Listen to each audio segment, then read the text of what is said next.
د شال ټلویزیون قدرمن لیدونکو سلامونه. پام وکړئ د دې مهال لنډو خبرونو ته. د مینرالونو ملي پالیسۍ مسوده تایید شوه. د ریاست الوزرا اقتصادي مرستیال ملا عبدالغني برادر اخون په مشرۍ د اقتصادي کمیسیون غونډه کې د قانونو او پیټرولیم وزارت له لوري د مینرالونو د ملي پالیسۍ مسوده تر بحث او هر اړخیزې ارزونې وروسته تایید شوه. د معلوماتو له مخې د دې پالیسۍ موخه په معیاري توګه د قانونو پلټنه، موندنه، ګټه اخیستنه، د پانګوالو جذب، د کان کیندنې نوې ټکنالوژۍ واردول، چاپیریال ساتنه او د کان کیندونکو روغتیا او خوندیتوب ډاډمنول دي.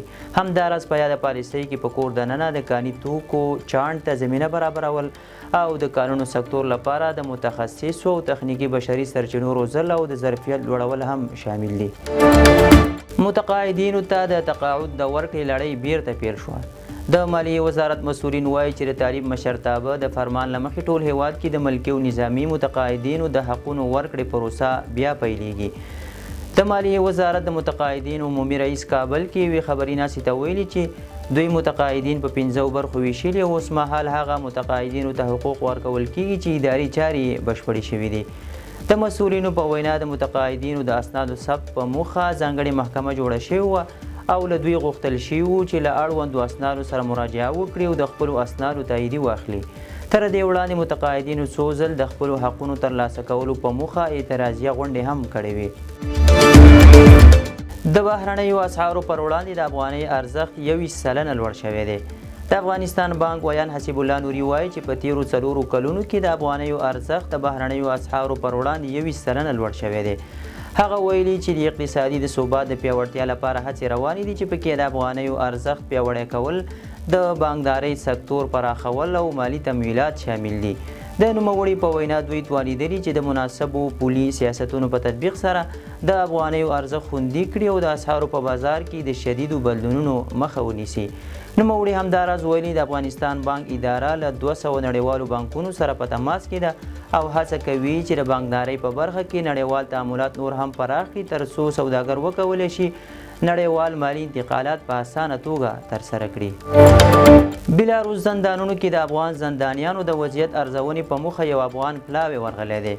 مسکو کې د طالبانو حکومت سفارت پر خپله ایکس پاڼه لیکلي چې د دغه سفارت مستشار عبدالله یاسر په مشرۍ یو پلاوی بیلاروس کې د افغان بندیانو د ستونزو اورېدو په موخه له بېلابېلو زندانونو څخه لیدنه کړې ده. په اعلامیه کې راغلي چې یاد پلاوي د افغان بندیانو ستونزو ته د رسېدو په موخه د بیلاروس له ځینو چارواکو سره کتلي او زنداني هیوادوالو ته یې د ستونزو د حل ترڅنګ وطن ته د لیږد ډاډ ورکړی دی.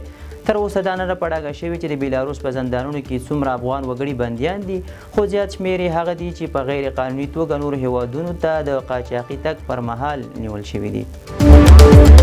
شپږو ولایتونو کې د پیازو 120 سړې خونې د جوړېدو په حال کې دي. د ملګرو ملتونو د خوړو او کرنې سازمان وایي چې د نړیوال بانک په مالي ملاتړ په پکتیا، غزني، دایکنډي، بدخشان او کندهار ولایتونو کې د پیازو 120 سړې خونې د جوړېدو په حال کې دي. یاد سازمان پر خپله ایکس پاڼه لیکلي چې هره یوه سړه خونه د شاوخوا 60 ټنه پیازو ساتلو ظرفیت لري چې په دې سره به کروندګرو ته د اوښتو زیانونو کچه راټیټه او عاید به یې لوړ شي. د سړو خونو د جوړولو په اړه د ژمنې په داسې حال کې دي چې افغان بزګران او بڼوال شکایت کوي چې د سړو خونو د نه موجودیت له کبله یې توکي په کمه بیه پلورل کیږي. امریکا د اوکراین لخوا پر روسیې د اوږده واټن ویشتونکو توغندیو د توغولو مخه نیولې ده. د وال سټریټ ژورنال په یو راپور کې راغلي چې پینټاګون په تیرو څو میاشتو کې د روسیې پر وړاندې د اوږد واټن ویشتونکو توغندیو له کارولو څخه کې پټ منع کړی چې جګړه پراخه نه شي. دا په داسې حال کې ده چې سپینې ماڼۍ اوکراین ته د 3350 اوږد واټن ویشتونکو توغندیو پلورل هم تایید کړي دي. د باخبره سرچینو د څرګندونو له مخې اوکراین لږ تر لږه یو ځل هڅه کړې چې د روسیې دننه پر یو هدف د لرې واټن ویشتونکي توغندي وتوغوي، خو دا عمل د امریکا د مستقیم مخالفت له کبله ودرول شو. د غزې ملاتړ په موخه هالینډ کې د کابینې 9 وزیرانو له خپلو دندو استعفا وکړه. هالینډ کې د نوي ټولنیز تړون ګوند 9 وزیرانو د اسرائیل پر وړاندې د کابینې د سختو بندیزونو د نه منلو په اعتراض کې له خپلو دندو استعفا کړې ده. د استعفا ورکوونکو په سر کې د بهرنیو چارو وزیر کاس ویرفیلډ کیم هم و. نوموړي ویلي چې د کابینې د پریکړې نشتوالي د غزې خلکو د کړاوونو پر وړاندې بې مسؤلیتي ده. له هغه سره یو ځای د ټولنیزو چارو، کورنیو چارو، تعلیم او روغتیا وزیرانو او 4 دولتي سکرترانو هم استعفا اعلان کړه. یا د وزیرانو ټینګار وکړ چې حکومت باید پر اسرائیل اقتصادي او سیاسي بندیزونه وضع کړي، د وسلو صادرات وځنډوي او د غزې د بشري ناورین پر وړاندې فعال دریځ ونیسي، خو د کابینې اکثریت د دې وړاندیزونو ملاتړ ونه کړ.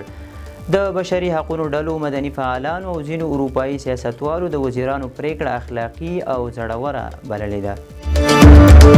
د بریتانیا په څو ښارونو کې د کډوالۍ ضد لاریونونه پیل شوي دي. د بریتانیا په بریسټول، لیورپول، هارلي او یو شمېر نورو ښارونو کې د افغانستان، ایران او اریتریا د کډوالو منلو پر ضد لاریونونه پیل شوي دي.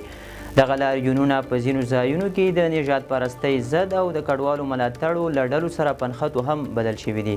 د راپورونو له مخې پولیسو د یو شمېر لاریونوالو په نیولو سره مداخله کړې او د اخو ډب مخه یې نیولې ده. بلخوا د بخښنې نړیوال سازمان په یو راپور کې ویلي چې د بریتانیا د کډوالي نوي تګلارې د افغان پناه غوښتونکو او یو شمېر نورو هیوادونو د وګړو د پناه غوښتنو منلو په کچه کې د پام وړ کموالی راوستی دی. یاد سازمان په یو خبرپاڼه کې څرګنده کړې چې په 2023 کال کې د افغان پناه غوښتونکو د منلو کچه 98 سلنه وه، خو اوس یوازې 44 سلنې ته راټیټه شوې ده. یاد سازمان له بریتانیا غوښتي چې د پناه غوښتنو د ارزونې او اغیزمن نظام رامنځته کړي. د شال ټلویزیون قدرمندو لیدونکو دا او د دې مهال لنډ او مهم خبرونه تر بیا ښه وخت.